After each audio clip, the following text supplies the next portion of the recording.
Hi, and welcome to Home Recording 101. I'm Ren. I'm going to be your host for today.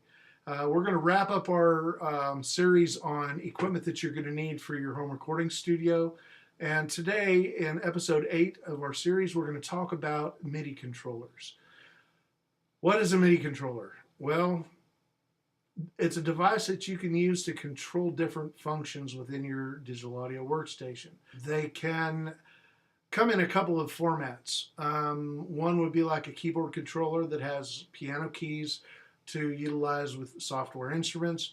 The other kind may be like a mixing board that has faders and different controlling functions. I'll tell you that neither of these is necessary to get started. You can get right out of the box with the things that we've already talked to up to this point and do just fine.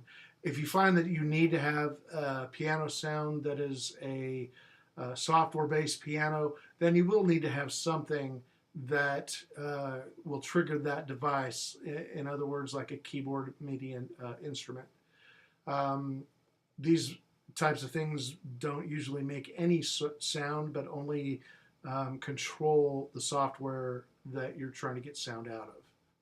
So let's go ahead and open up a window that I set up to show you a couple of different options here. Let's turn this off, and there's the screen. So these are keyboard controllers that are MIDI. They generate no sound by themselves. If you just have them sitting there, you can't hear what they do. All they do is generate MIDI data that then drives a software instrument within your DAW or an external sound device like a synth module or something like that.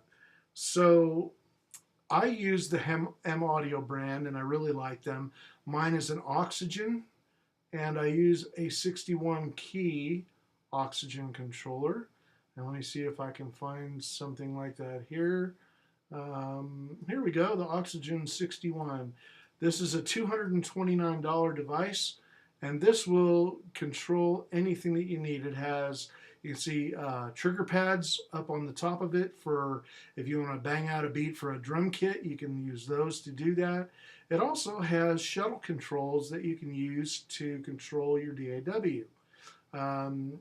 There are slider controls that can work with like a slider organ, like a Hammond or something like that.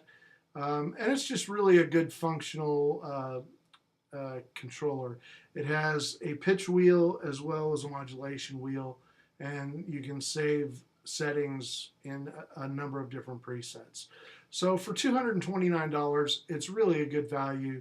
It's nice to have in case you want to do some synthesizers or strings or piano work within your DAW, that type of thing. So the other kind of controller that we talked about was the DAW controller or mixer controller. And here's a couple of options to look at from there. And I want to go price low to high so we see kind of what we're looking at. There's a couple of options here that I really like. For one, the PreSonus fader port is a single fader device that has shuttle control. As you can see, stop, play, fast forward, rewind, and record. As well as all kinds of different functionality on a channel-by-channel basis to be able to operate and control your DAW. These kinds of things are really great and helpful, especially if you're the only one running your system and you're trying to record yourself. You can get a long USB cable and kind of cart this all over the room with you and have it right where you are so you don't have to keep getting up and messing with everything. So this is really a great thing to have, and for $129, I love this. Love it. The Behringer X Touch Compact is the next step up. This is a really good quality device. They're really well built, heavy duty, and provide good basic functionality. They can give you shuttle controls. They give you a master fader as well as 8 additional faders to use at any given time. You can change the faders in banks, so you can move it 8 faders at a time, or you can move it in a cascading function. It gives you fader functionality. It gives you the ability to show the pan and change the pan. With different function control buttons, you can change the EQ settings, set record, set pause, or mute and solo functions, everything right from here without having to use your mouse and your DAW. So for $299, again, it's a really nice value. So I'm going to go into now the one that I really love and my next purchase actually, and that's Icon QCon Pro X control surface.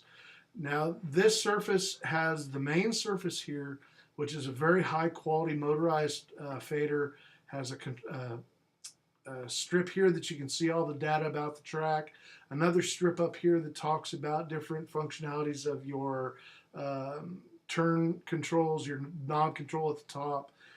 It has a whole bunch of buttons in here, and then it has presets for all the different DAWs that you're going to work in.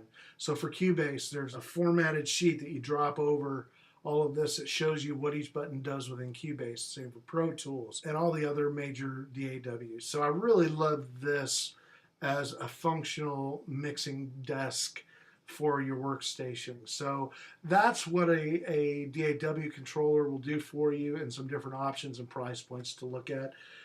That really just concludes our series on hardware, equipment that you're going to need for your DAW. I hope that you found it to be resourceful, give you some knowledge about this and some comfort moving forward. If you have any questions at all, please feel free to contact me via email at info@arencreative.com, and it's right here on your screen. I'll be happy to answer your questions, and I will answer every question that comes through. So with that, thank you for watching this series. Our next series is going to start to delve into actually how to start recording in your home recording studio. So again, I hope it was enjoyable, informative. Have a great day, and happy recording.